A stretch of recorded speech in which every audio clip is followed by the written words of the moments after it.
اب تھوڑی بات اور بھی سن لیجئے کہ کچھ اسباب ہوتے ہیں تنگ دستی کے، عموماً ہمارے اندر وہ عادتیں ہوتی ہیں اور ہم کہتے ہیں جی کہ تنگ دستی بہت ہے۔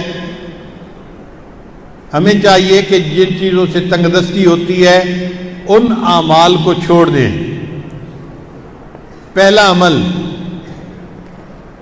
کھڑے ہو کر جوتے پہن کر ننگے سر کھانا کھانا۔ آج کل شادیوں میں، دعوتوں میں ایک عام سی بات ہے، جوتے پہنے ہوتے ہیں، ننگے سر ہوتے ہیں اور کھڑے ہو کے کھانا کھاتے ہیں۔ اس سے اللہ تعالیٰ رزق میں تنگی فرما دیتے ہیں۔ دوسری بات، بیت الخلاء میں باتیں کرنا۔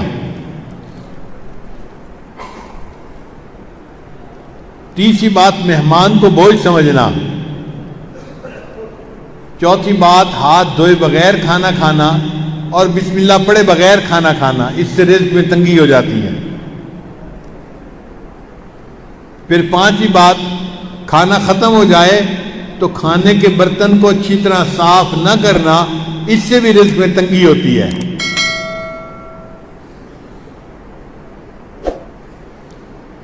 پھر چھٹی بات، مسجد میں دنیا کی باتیں کرنا۔ پھر ساتویں بات، مانگنے والے فقیر کو جھڑکنا۔ بھئی آپ کے پاس کچھ نہیں ہے دینے کے لیے تو محبت سے اس کو کہہ دے کہ بھائی آگے چلے جاؤ، جھڑکی نہ دیں۔ کئی لوگ اس فقیر غریب سمجھتے ہوئے اس کو جھڑکنا شروع کر دیتے ہیں، تجھے کہا نہیں، تو نے سنا نہیں، جاتا کیوں نہیں؟ تو فقیر کو جھڑکنے سے خود بندہ رزق کی تنگی میں مبتلا ہو جاتا ہے۔ پھر ساتواں عمل، مغرب کے بعد بلا عذر کے سو جانا۔ عشاء کے بعد سونا چاہیے، مغرب کے بعد اگر بیماری ہے یا عذر ہے تو اور بات ہے، پھر اجازت ہے۔ اگر عذر نہیں تو مغرب کے بعد سونے کی عادت نہیں بنانی چاہیے۔ پھر 10واں عمل جس سے رزق تنگ ہو جاتا ہے، بغیر عذر کے نماز قضا کر دینا۔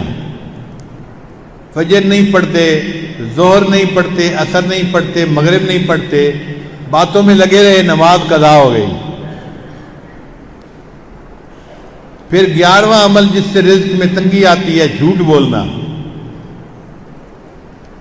اور آج کل تو جھوٹ بولنے کی ابتدا ماں باپ بچے سے ہی کر دیتے ہیں۔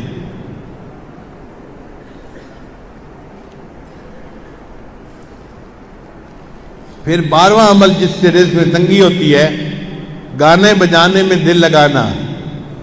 گانے پسند ہوتے ہیں تو آپ دیکھیں گاڑیوں میں ہر وقت ٹوں ٹوں ہوتی رہتی ہے، گانے لگے ہوئے ہوتے ہیں، میوزک لگی ہوتی ہے۔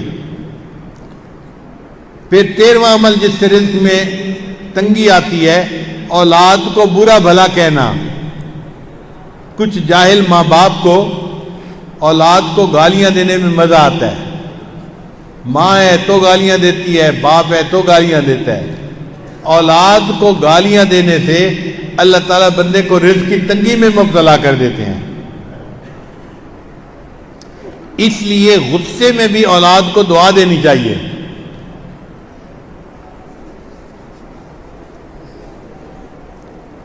چنانچہ ایک صاحب اپنا واقعہ سنانے لگے کہ میں بہت شرارتی تھا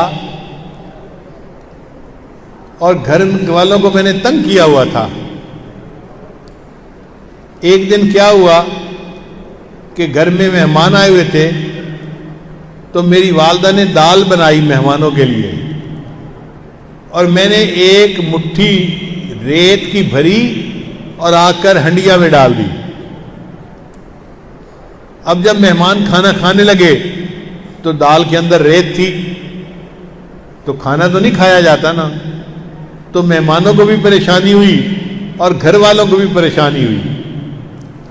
اب جب گھر والوں کو پریشانی ہوئی تو میرے والد تو غصے میں کہ جس نے یہ کیا ہے میں اس کی پٹائی کرتا ہوں۔ کہنے لگے کہ میری والدہ کو پتہ چلا تو میری والدہ نے پتہ کیا کہ یہ کام کیا کس نے ہے، تو ماں کو بچوں کا پتہ ہوتا ہے، اس نے کہا کہ فلاں نے کیا ہوگا۔ مجھے پکڑ کے لایا گیا اور مجھے پوچھا گیا کہ کیا تم نے یہ حرکت کی، سالن کے اندر تم نے ریت ڈالی، تو امی کے سامنے میں نے اقرار کر لیا، ہاں امی یہ شرارت میں نے کی تھی۔ کہنے لگے کہ یہ شرارت کا جب میں نے اقرار کیا تو غصے میں میری ماں نے مجھے کہا، اچھا تو نے مہمانوں کو تکلیف پہنچائی اور سالن کے اندر تو نے ریت ڈالی، اللہ تعالیٰ تجھے حرم کا امام بنا دے۔ تو وہ کہتے ہیں کہ اللہ نے میری ماں کی دعا کو قبول کر لیا اور آج اللہ نے مجھے دونوں حرم کا امام بنا دیا۔ یہ واقعہ کس کا تھا؟ قاری سدیس کا تھا جو حرم کے امام ہیں۔ انہوں نے اپنی زندگی کا واقعہ سنایا کہ میں نے یہ حرکت کی تھی، میری والدہ نے مجھے بد دعا دینے کی بجائے دعا دی تھی، بیٹا اللہ تجھے حرم کا امام بنا دے، اور آج میری ماں کی دعا قبول ہوئی اور اللہ نے مجھے حرم کا امام بنا دیا۔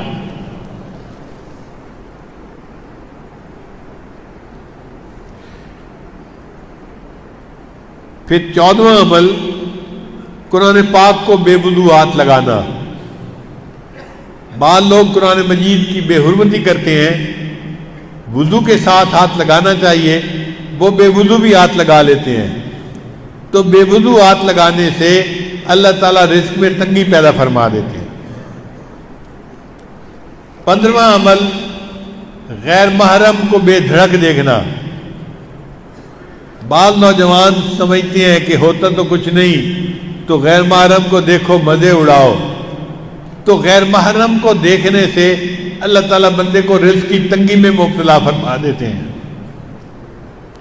اور 16واں عمل جس سے کہ اللہ تعالیٰ رزق کو تنگ کر دیتے ہیں، اپنے اہل خانہ کے ساتھ ہر وقت لڑتے رہنا۔ یہ گناہ آج کے دور میں عام ہو گیا ہے۔ جس گھر میں دیکھو خامد بیوی پہ برس رہا ہے اور بیوی بھی چپ نہیں کرتی، آگے سے کوئی نہ کوئی جواب دیتی رہتی ہے، اس نوک جھونک کے بدلے اللہ تعالیٰ رزق کی تنگی میں مبتلا کر دیتے ہیں۔